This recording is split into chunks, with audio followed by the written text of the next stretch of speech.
Welcome into Sports Idiot Nation. Today is Monday, August 18th, and preseason week dose is almost in the books. I know we have a game tonight, but we bring in Alex, of course, to talk when the best timing is to draft. And spoiler alert, guys, if I was you, I would not draft until like week 17 of the season because there's going to be injuries that happen, okay? Yeah, of course. And we'll check in on baseball as it's the least we can do for the Milwaukee Brewers. This is Sports Idiot Nation.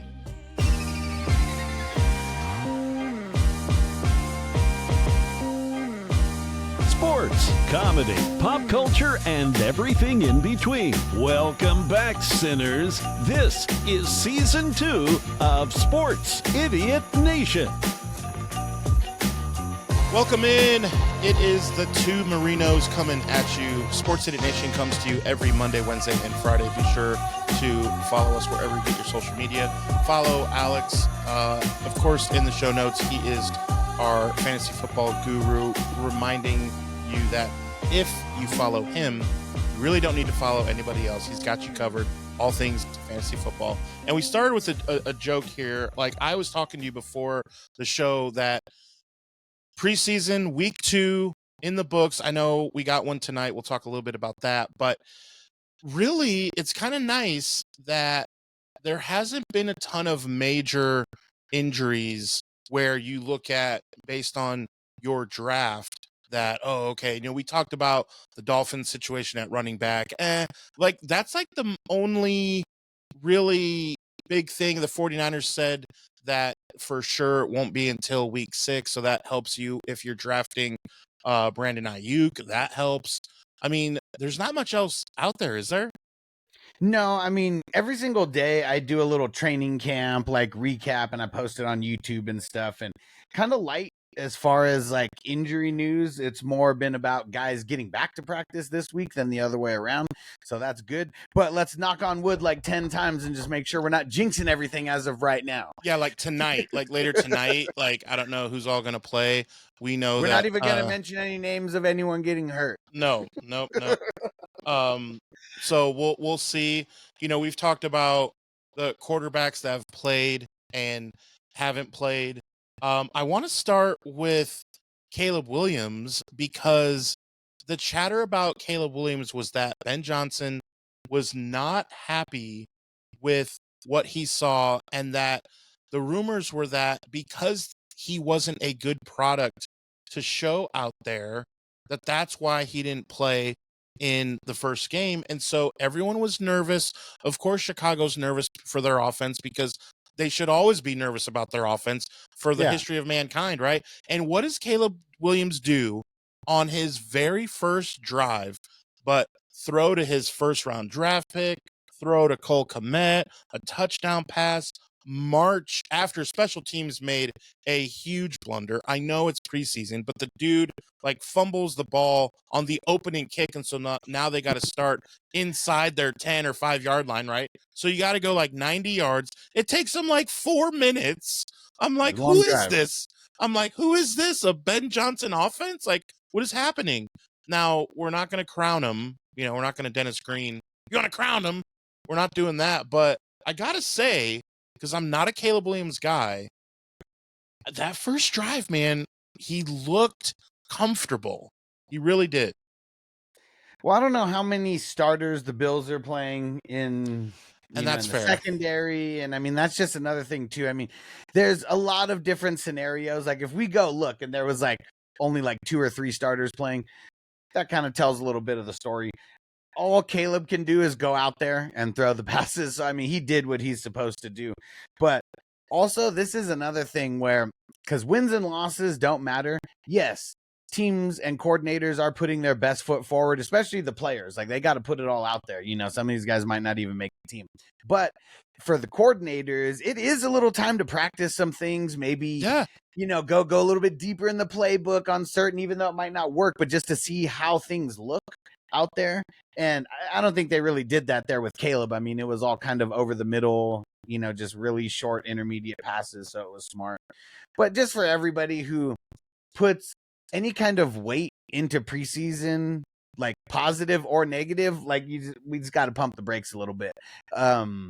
I'm sure we'll get into the Browns, and I'll give my Browns thoughts when we get in there. Yes, we will. Before we do that, I want to mention Miles has been just really swamped with work, so he is working. And Ti, Coach Ti, the soccer coach, is also really tired with coaching his son's soccer. They had an extra game yesterday, and so. But I wanted to mention, I know he had a chance to go to the 35th anniversary of Teenage Mutant Ninja Turtles. I also saw it as well, and it was Nice. really cool just to see that movie again. I hadn't seen it in a while, and it was just so awesome to see. And we've joked on this show that Miles, T.I., and I, in the first couple months of this show, I don't know how, but we always found a way to talk about Teenage Mutant Ninja Turtles. And because of that, we joked about, well, we should make, Turtles Idiot Nation. And so sure enough, you can find them on Facebook, over 4,000 followers. And T.I. likes to post all his old toys. I have a ton of them as well. And this brings us to Your question of the week. all right, so question of the week, Alex. Here's the question. We're gonna get our answers at the end of the show, but the question is for you to think about. What movie do you want to be brought back just for the theater for like a weekend, a la Turtles, what they did? So think about that. So reminder, follow Turtles Idiot Nation, follow Wrestling Idiot Nation. We got Hoops Idiot Nation. We got Sports Idiot Nation, of course. Follow Alex. Remember, the link is in the description for all things fantasy football, the 420 crew, So, let's talk about the Browns. So the pick six, I know, was a big deal, from the quarterback that was taken ahead of Shedeur Sanders. And Shedeur Sanders, the oblique, we know about the injury. He should play next week. But he didn't play this week. What are your thoughts on the Browns? Well, first off, we got to remember it's preseason. That pick six means nothing. Was it a bad pass? Yes, but it was one bad pass. And even with his one bad pass, the biggest thing that these quarterbacks get judged on in the preseason, and we're talking Joe Burrow to Joe Blow. How about that? And everybody in between. You get judged the most critical on your completion percentage. Making the right read, and he didn't make the right read on that play, but it's also just one. He finished with like a 77% completion. I think, I don't know, he hit like 6 or 7 in a row at one point, something like that. Shedeur, he threw 2 touchdowns. He did, and that's what everyone's focusing on, because if this was a real game, that's all you would care about, right? Like, you might not care about the yardage, you might really not care about the completion percentage, you only care about like the win and the loss, and if those points led to a win. No one's going to care in a week who won those games. I don't even remember. I know Shedeur won, right? I don't even remember what the Browns did. I think they might have won versus the Eagles, right? I don't know, but doesn't matter. They did. It doesn't matter, but they did. Yeah. And even then, he was still a winning quarterback that day, right?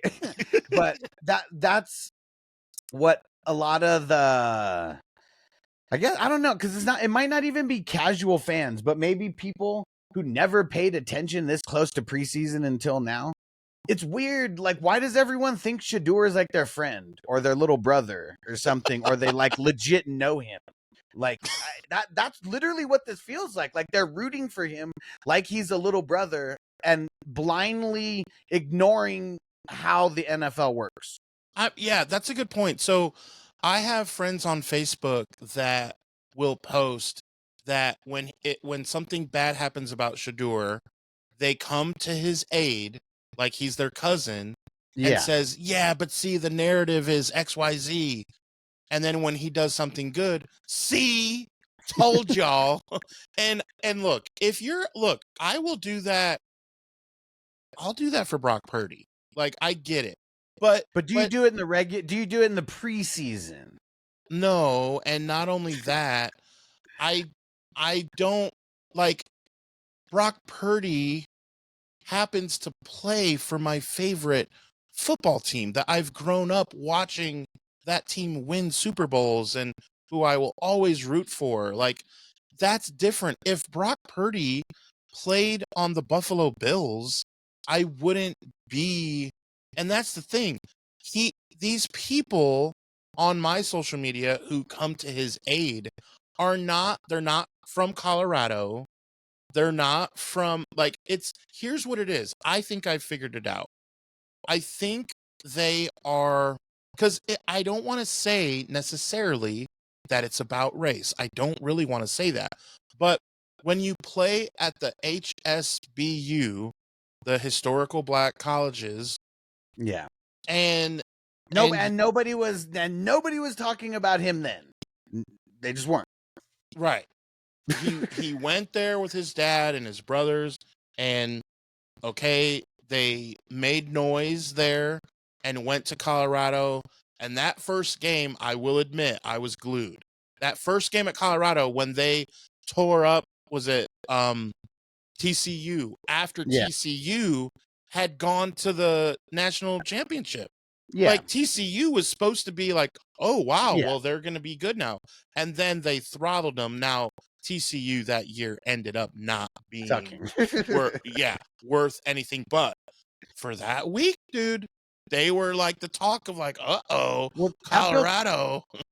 That built the hype for the 2 years, because I don't know what other mediocre college team people like say is the best in college football, but like, they were a mediocre team in just the grand scheme of NCAA, Division I college football. Like, they were not a powerhouse by any means. I mean, every time they faced a ranked team, maybe minus that TCU, because they were probably ranked then, they didn't mollywop anybody. Like, it was tough games. No. A lot of times they lost. Sometimes but I'm saying week one.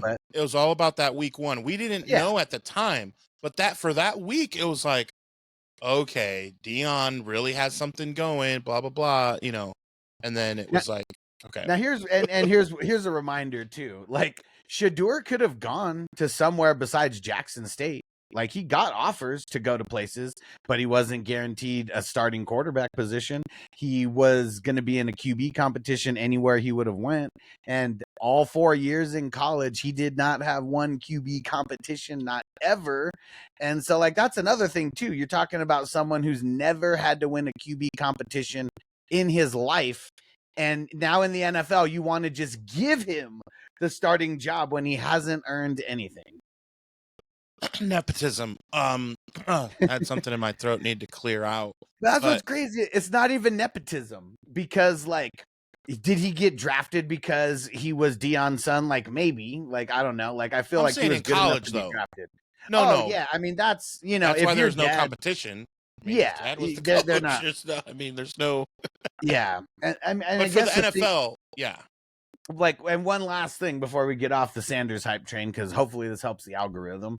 So I remember, I think we're talking maybe 10, 11 years ago when Dion had his reality show, and it was like, it wasn't Coach Prime. I don't remember what it was, but it was like around his whole family. And he was, and this was like going into his first coaching, where he had the charter school and all that, and he was the coach.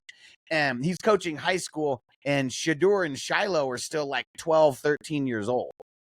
And so for people who may have watched that show and legit feel like they grew up with him and that they're his little brother, but reality check, motherfuckers, he doesn't know you or care about you. Yeah, and here's the thing, like, I don't want to make it necessarily about race, but I do think about sometimes the comedian D-Ray. He was in the movie with Jackie Moon, the Will Ferrell Flint Tropics. What's the name of that movie? Where I was gonna say Tropic Thunder, but they're the Flint Tropics. Dang it, it's on the tip of my tongue. But we all know the movie. Yeah. Well, Will Ferrell is the player coach for the Flint Tropics. D-Ray is one of the tall black dudes on that team. Semi-pro. That's the name. Yep. All right. So in that movie, that's D-Ray's claim to fame. Either you're a fan of comedy and you know this guy from doing stand-up, or whatever. But D-Ray said, listen, I know what we're talking about when we talk about voting Obama. Look, shoot, I'm black, he's black, I'm voting for the black guy. And I Yeah. love that he kind of kept it real, right? And I Yeah. think that's what on social media they're like, look, we want to see the narrative where the black kid gets treated fairly, and we're going to make sure that he gets treated fairly. So if one thing happens where never mind he drove 100 miles an hour and he's supposed to be the leader of the team, not Yeah. once but twice. Never mind that, oh, he's a kid. Look, let me ask you a question. If you require or your mom requires an important surgery in which you are cut open and you find out the doctor is in his 20s, do you want him wearing his hat backwards or saying dude or driving 100 miles an hour? Be honest. You want him to be 27 going on 47, right? Yeah. Okay, I how want about Doogie this? Howser. If you're 16, you better be like, all You've- decked out in a suit and everything. You've caught some flights in your life. If your pilot is 27, you don't want him cracking jokes, talking about what TikTok he just saw, and I'm not calling Shadeur out for any random things, but what I will say is you don't want your quarterback driving 100 miles an hour, not once, but twice in a month and things like that. And I'm just saying that when things happen like that, you can't say, well, weren't you 23 one time? Yeah. And you know what? I wasn't trying to be the starting quarterback of a franchise who's never won anything. So, Yeah. so yes, when I got speeding tickets at 23 and I got so many, my license got suspended. True story. Twice my license was suspended. But I wasn't trying. I was serving at Red Robin, bro. I'm not that guy. I'm not, so I can wear my hat backwards. Thank you. But you know what I'm saying? It's just different. Yeah. And I don't even care about the driving and all that. Like that is just being stupid. And like, the higher up you get in like whatever you're trying to do and you're getting paid millions or you're trying to make hundreds of millions of dollars. You can't, dude. No, you can't be in the news for anything bad, no matter what it is. The thing that I have the problem with is all the legendary shit. Can you do something legendary before you coin yourself as legendary? I'll tell you one thing he did. He got his jersey retired at Colorado. Yeah, I mean that is pretty legendary. A guy who won 0 awards, won 0 bowl games. Like, dude, to get your jersey retired, like you legit. Like, it's funny because they've actually had people that have won awards there and won. Big time games. Had they never did that for anybody. Rashawn Salam, Cordell Stewart, didn't all those guys? But you know what it is? They didn't do it because of his on the field stuff. It's how much money they made him off the field. Like he threw that NIL. I'm glad for them. Good. Yeah. Like, you don't have to retire his jersey. Like, fucking throw him a party or something. Like, why are you retiring his jersey? Yeah, that doesn't make sense. Speaking of college not making sense, we will shift back to the NFL because I got a lot of questions I want to ask you. But I want to talk about Michigan because, dude, that just is so... Like, if there was any... So, there was a promo that Tom Brady did about the NFL this year. And he says, you think the NFL is rigged that I would go for losing to Peyton Manning's little brother twice? Yeah, right. And then it says like NFL 2025, like get ready, and you look at like, Mom, Dad, what was football like in the 2020s? Well, kid, it was like this and this. All right, so there's plenty to say why the NFL wasn't scripted, okay, whatever. But you go to college football and you look at things like this, like, I don't know, man, like that's a bad look, cuz. It's cuz like there's really no accountability when it comes to the NCAA as an organization. It's the wild, wild west. It's the wild, wild west right now. And that's what we're going to look back because it's not going to stay that way. I'm glad. No way. I'm glad that at least the players are seeing money because they're the product. I don't like no one plays for pride, okay? No one ever did. They were always getting paid. It was just a secret. And maybe not everyone was getting paid, and maybe it was levels of it for sure. Johnny Manziel talked about he got paid like $3 million, Dude, like way back when. He's very open about all that. Yes. And his dad said, it's $3 million or he's leaving. Yeah. And they had, and like, was like animated about it. Like, no big deal. Like, yeah. So, of course, we know that was happening. Like, Ohio State players, like, getting free tattoos and cars. And that's just the stuff that was reported. What about, like, moms getting houses? And come on. Basketball is one of my favorite movies. And they had a line in there. And they were like, do you think Shaq got rich playing in Orlando? And he was like, no, he got rich playing in college. Everybody knows that. And this is long before you could play a college player, LSU. right? Yeah. And he's like, and the guy was like, no. He got rich when he went to LA and he got the big contract and everything. And it was so funny that they had to even bring it up again when. So funny about Shaq, he got rich buying like Forever 21 and 18 stores that you don't know that he owns. That's how he got, like, he said on multiple podcasts, like, once someone opened his mind about making money while you sleep and the idea of leveraging money to go make more, he became a pretty good businessman. And he's hilarious. I mean, how can you not love Shaq, man? I mean, people have been doing this forever. I mean, that's how the rich stay richer. It's because like poor people work with their time or poor people. What is it? I forget the exact saying. Yeah. Like, poor people have to invest their time into making money and rich people invest their money into making money or something along those lines. But Shaq's got some insane, I mean, dude, he's got all those Papa Johns now after, that whole debacle. And he's got Big Shaq with chicken. Papa. They got Big Shack chicken, or no, Big Chicken Shack, I think is what it's called. It's not spelled Shack with a Q, just like spelled normal. But he's got one of those here in Vegas, like not too far away from my house. And I know that's like one that I think that's like, his chain that he like may have like started, but he invests in so many different franchises. Dude, it's crazy. Yeah, people don't know half the stuff. I mean, you can look up all the different businesses that Shaq has his hand in. And dude is a lot of fast crazy. food spots, man. That's where it's at. If you get in a good location and you actually have a good staff that is on their shit. The Taco Bell near our club that's open till 3 a.m. Man, they stay busy. Oh hell yeah! Right next to a club, you get out of there, man. Location. Yeah. So yeah, with Michigan, man, like it's wild to see it right in front of your eyes. You're like, oh, there it is. Like they're just letting it, like, it's just crazy how something is a certain way, but to see it unfold, you're like, I can't believe that's really happening. So, and Jim Harbaugh, we said before the show, like, well, it doesn't matter. Jim Harbaugh's already out. He probably saw some writing on the wall and was like, well, look, when was the last time Michigan won a national championship? Harbaugh gets there, and within however many years, boom, he wins.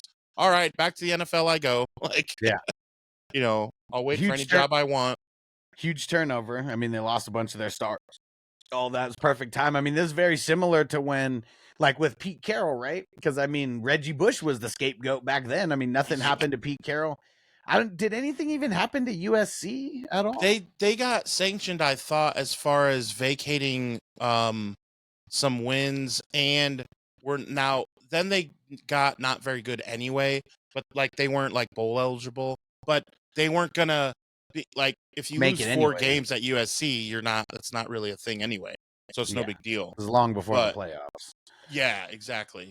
So, and man, think about that team, like Lendell White, like, gosh. Well, how about both of the teams in that? Now it was so good they did a whole 30 for 30 on it, because there was like Texas. What'd they say? 58 guys got drafted in that draft from both teams or something crazy like that.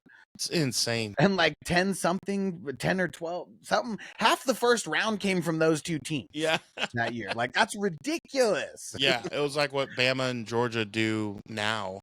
I feel like, gosh, it's crazy. All right, let's shift back to the NFL, because I have a couple questions that I want to ask you. So you're in Vegas, and I'm sure you're aware that 49ers and Raider fans do not care if it is preseason or not. they want bragging rights. And Yeah. the last 2 minutes of that game, so I for the last few years, I can say I have not missed a 49ers play. Not a game. I have not missed a play. I didn't go to the bathroom and miss like 2nd and 10. No, I have not missed a play. So I watched every second of the game, and the final 4 minutes was the most entertaining football I've seen in how many months. Like, we were down, then Jake Moody from Michigan was rocky because he already missed a field goal. So we're like, oh no, he missed a field goal earlier in the game, comes back, ties the game at 19, and now we got to give them the ball back.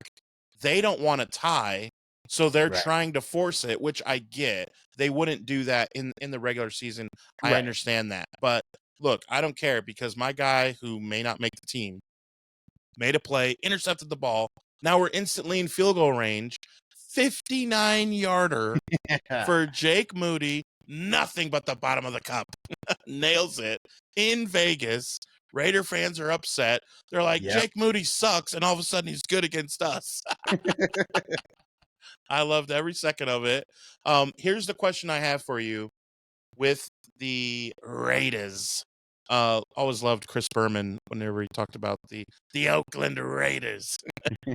So, Jeanty, I did like what I saw out of that running back. And here's what I want to ask you with drafting in your fantasy football draft, because I'm wondering what other running backs can you name that come to mind over the last few years where you are putting their stock, like, for example,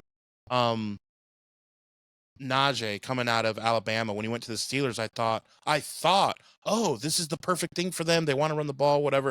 It didn't pan out all Horrible. that great. Their line Like, was so garbage when they picked him. It was the dumbest pick that they could have done. And Yeah. he still ran for 1,000 yards 4 years in a row with that garbage ass line. crazy.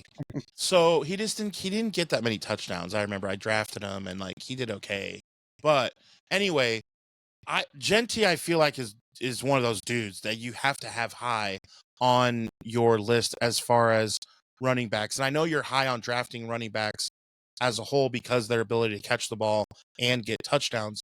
So I want to ask you about that. Like, what's your take on all that?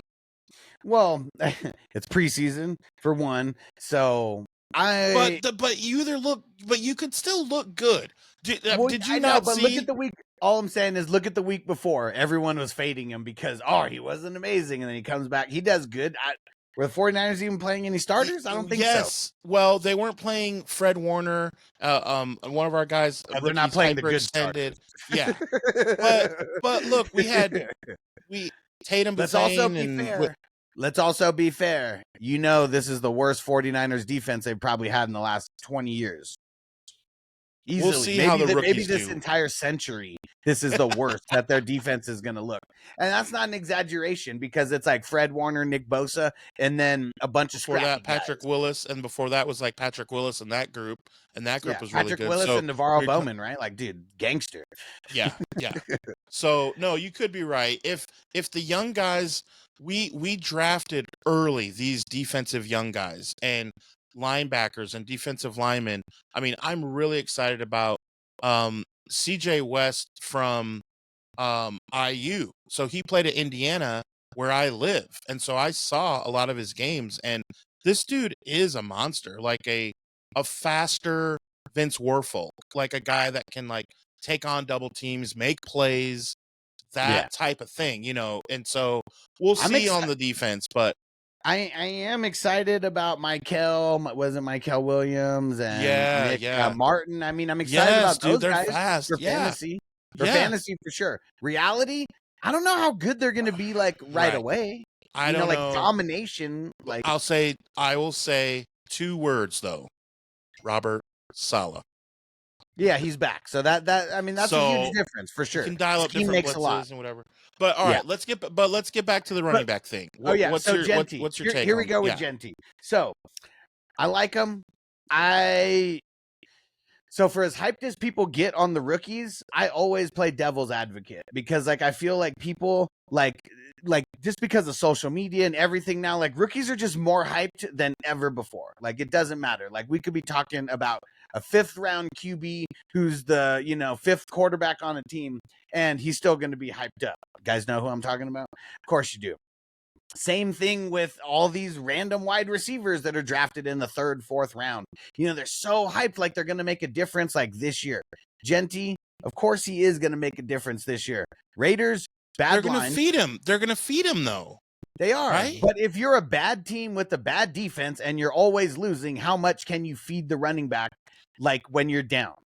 That's a good, and here's the thing, that not only is that a good point, here's who you have to go up against. Jim Harbaugh and Justin Herbert, Andy Reid and Patrick Mahomes, and Bo Nix and Sean Payton, just in your division. I'm not saying like, in the AFC, let alone you got Lamar Jackson and the other Harbaugh, John, and then you got Josh Allen. Joe Burrow. Good Lord. Let alone all those guys. I'm just talking about in your division, you got to play those guys twice. And I'm not saying that Jeanty's not going to get catches, because he is. But also, like, if we go back a couple years when Jahmyr Gibbs is like a rookie, like everybody swore he was going to get 100 targets, like as a rookie, and like I'm not saying he's not going to get targets, but like the way that a lot of people think that they think that Jeanty's going to run for 1,000 yards and catch for like 1,000 yards, or no, rush for 2,000 and catch for 1,000. It's like, it's that kind of like craziness that why I have to like calm everybody down. I have him closer to 12 than closer to 5. Let's just put it that way. He's right in that range for me. That's what I was going to ask. All right. Like, what's the average draft number? That's what I was about to ask you. Okay.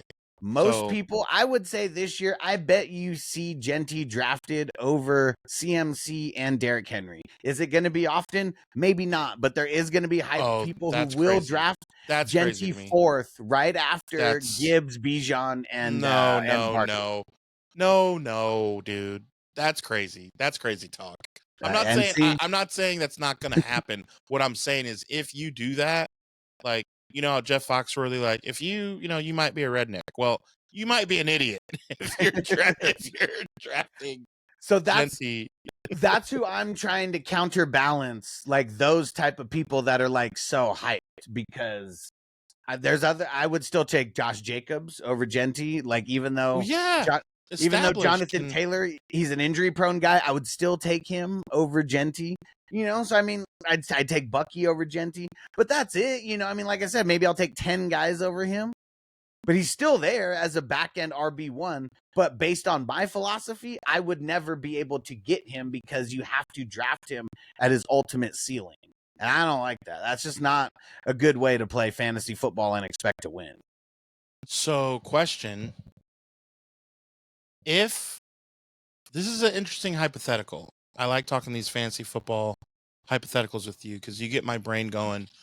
Let's say you're in a 10-man league and everyone just values running backs. And what I like about having the last pick is it's always snake, right? So then you come back and you get the next pick too. Yeah.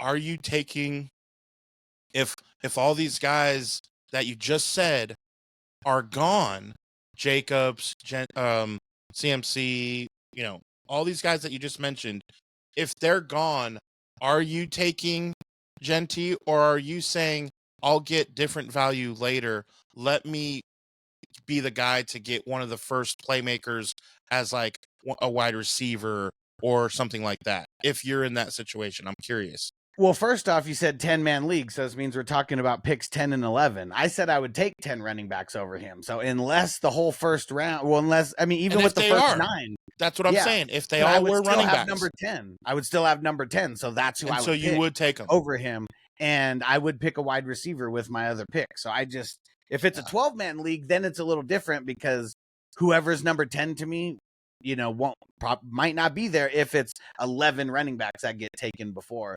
But because that's never going to happen, we're never going to see a draft where it's 100% running backs drafted. Right. Jamar Chase. If I could get Jamar Chase and CeeDee Lamb at the 10-11, like, I might just say, fuck the running backs these first two, rounds, and just try to get 2 running backs the next, rounds after. Right. especially if you can get a running back that is not on the radar in the first 2-3 weeks where like they have over 80 yards or something like that. But you have CeeDee Lamb and you imagine CeeDee Lamb and Jamar Chase. Yeah, I mean that's Like, never dude, happening. But like, dude, that's if it's tough. 100%, in this hypothetical situation, that means no wide receivers would have been drafted. So Right. that's And that's you're where like, I would go. If that hypothetical situation came, it would be very hard to take someone who I think is like the 10th, 11th, 12th running back over like the number 1 and 2 wide receiver in most people's eyes. yeah, no, for sure. Here's I'm a one big thing. advocate. I'm a big advocate of running back, wide receiver in the first 2 rounds and using that as the foundation to build behind, because it's a lot easier if you have that top guy. I mean, if he gets hurt, then you're not fucked, but you know what I mean. But that's why people like, oh, I got to get 3 guys because what if one guy gets injured? You can't play like that because like anybody could get injured. Right, you can't go off that. It's tough to What if he stays healthy? Then you overdid it. Yeah. Like people are going to think this CMC thing, the way that he looks, and you're a 49er fan, so I don't expect anything, but unbiased 49er. CMC is going to be number 1. But the way that he looks out there, he looks like normal CMC did, like, I mean, last year we didn't see this shit because he was dealing with injuries the whole month of August, or just we didn't know if he was going to play or not. But we didn't think it was going to be what it was. They kept that under wraps way too long.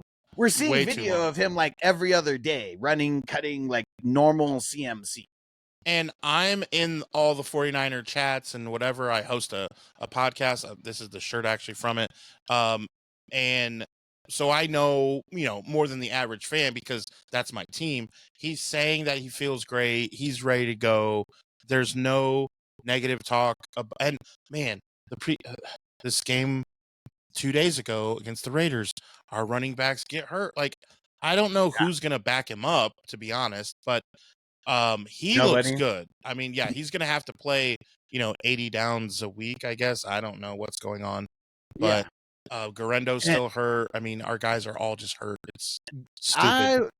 Like, what sucks is CMC's in the perfect situation, but the thing that sucks about this scheme is running backs always get hurt. But let's hope for CMC that it's that 1 year on, 1 year off thing. Yeah, I think that he may not be what 2 years ago was, but dude, at this point, and he's getting older, I don't think I mean, didn't he win NFC Offensive Player of the Year? I'm pretty sure. I mean, CMC's never been like ultra fast. He's not a 4.2 guy. But as long as he still has the shiftiness and the quickness, I mean, we're talking about this. This guy was go. He can still go. Yeah, he was bred for this, man. Like he was 1 year old, at a Super Bowl a winning Super Bowl celebration on the field. Like and he was like, he wants it. There's those clips of him, like 4 years old, like whatever, running and. That's what I'm saying is like guys like that when it's like literally in your blood, in your lineage, and he's not normal. Like he is the greatest white running back ever at this point. I was just Toby Gerhart and Peyton Hillis. Man, and John Riggins. There we go. Hey, I mean, John Riggins. I know sometimes they put him at fullback, but he's a he beast. Won a Super Bowl. Yeah, he was pretty good. Yeah.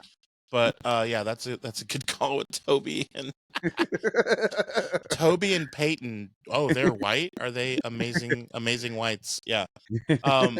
So here's something that I want to talk through because I just don't understand as a franchise what you are trying to do to a guy by 2 weeks in a row.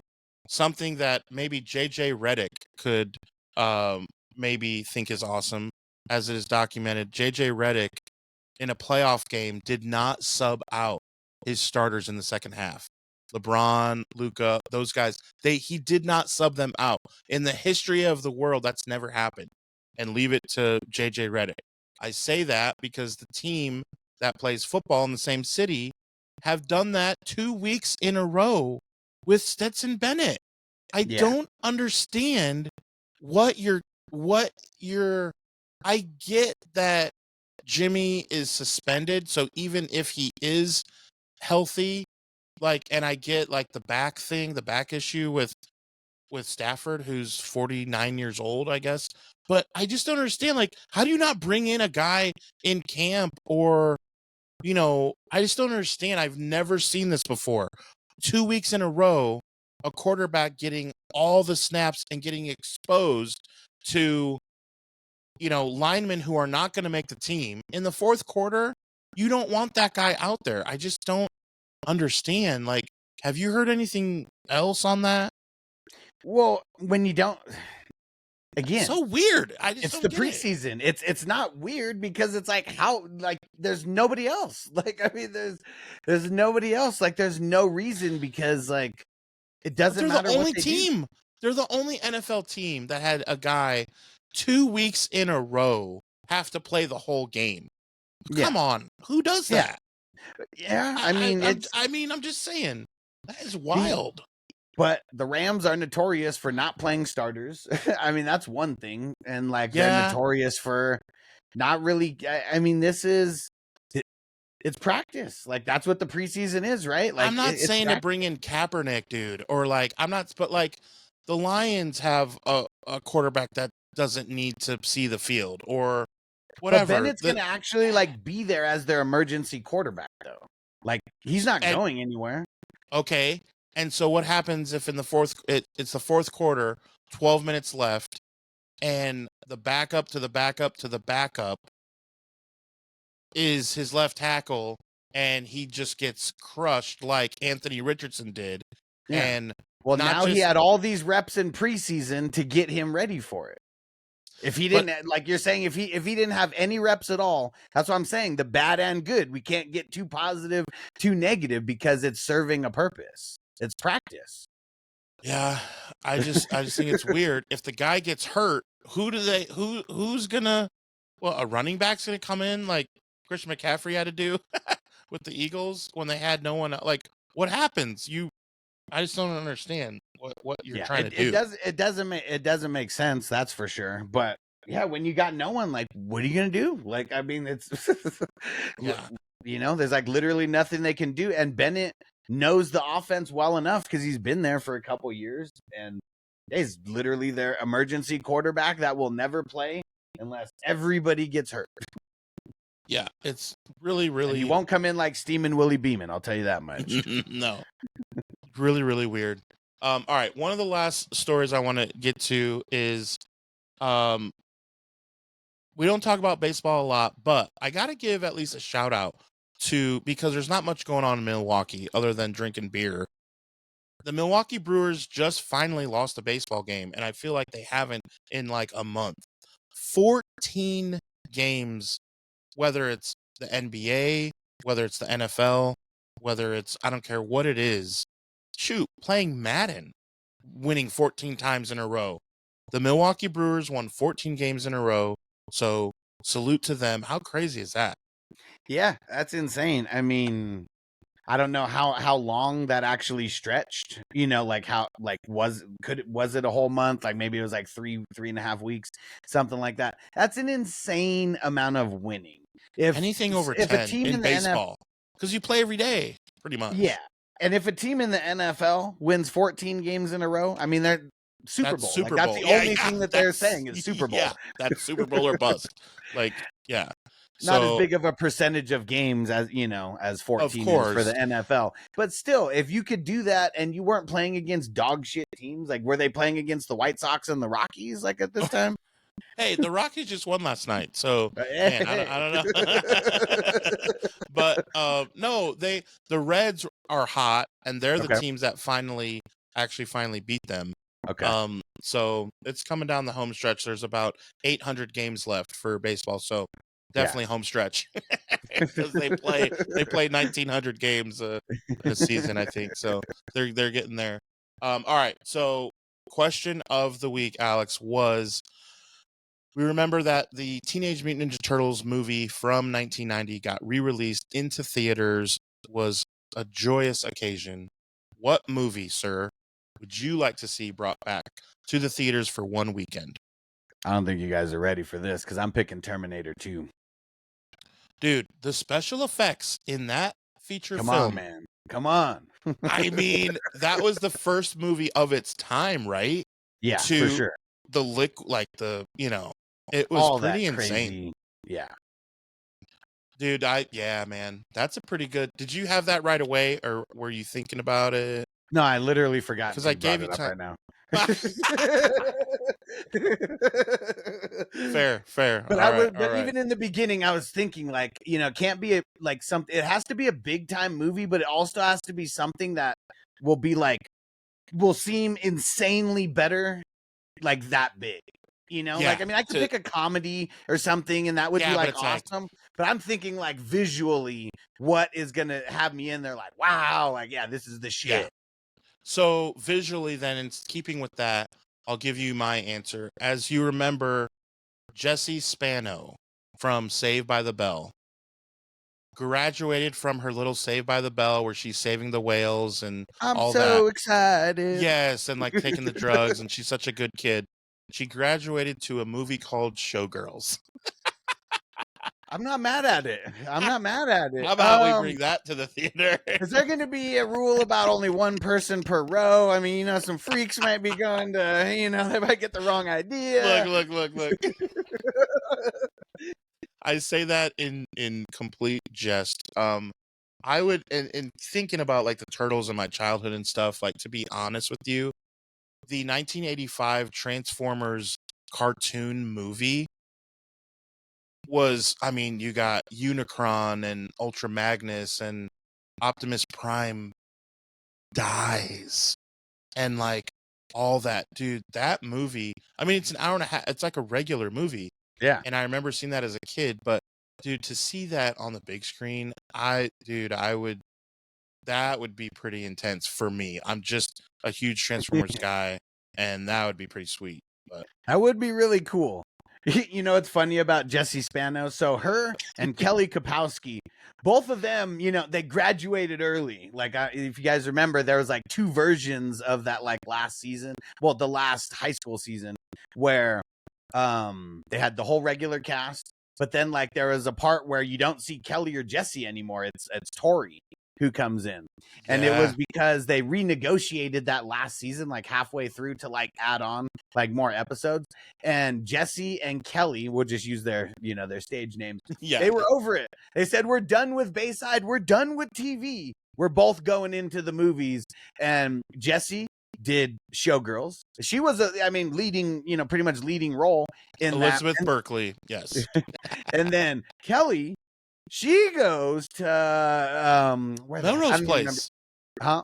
Well, she did Melrose Place. Son-in-Law. That's what I was thinking. That's what immediately came after. I couldn't think of where they were. Son-in-law, yes. Yes, yeah. Dude, Son-in-Law. Pauly Shore. And it's funny how both of them sitcom young actresses, like, pretty much. I mean, well, Jessie, she was casted as a stripper, right?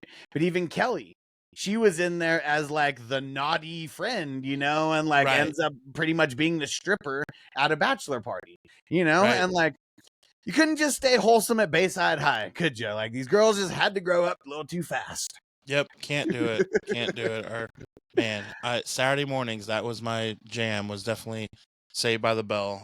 Definitely comment what your Saturday mornings go-to was on the most fun way to watch is, of course, on YouTube. We love getting comments and going back and forth. But yeah, reminder, click on Alex's stuff. Remember, you only follow him, and that's all things fantasy football. He goes live, all that kind of stuff. If you need him, you do have access to him just for that paper, dog. And don't, paper. One thing I will say, this is a disclaimer. If you're not trying to win a championship, don't follow me. Like, like, we're only winning championships around here. So, like, if you're not trying to win a championship, don't follow me. If you are trying to win a fantasy football championship, you know what to do. Then let's go. Yep. All right, we're in. All right, so again, new episodes of Sports Idiot Nation come to you every Monday, Wednesday, and Friday. And I will give a quick little teaser, because happy birthday to Miles yesterday. And so we have a real treat this Wednesday. A major person with a ton of followers has agreed to be on the show for Wednesday. So you definitely want to catch that, which means we will see you Wednesday. Thank you for watching this episode of Sports Idiot Nation. Remember, we are on all social media and on YouTube, and the podcast can be found on Spotify and Apple Podcast. Remember, new episodes are every Monday, Wednesday, and Friday. And remember, because you watch Sports Idiot Nation, you would be the smartest idiot in the whole world.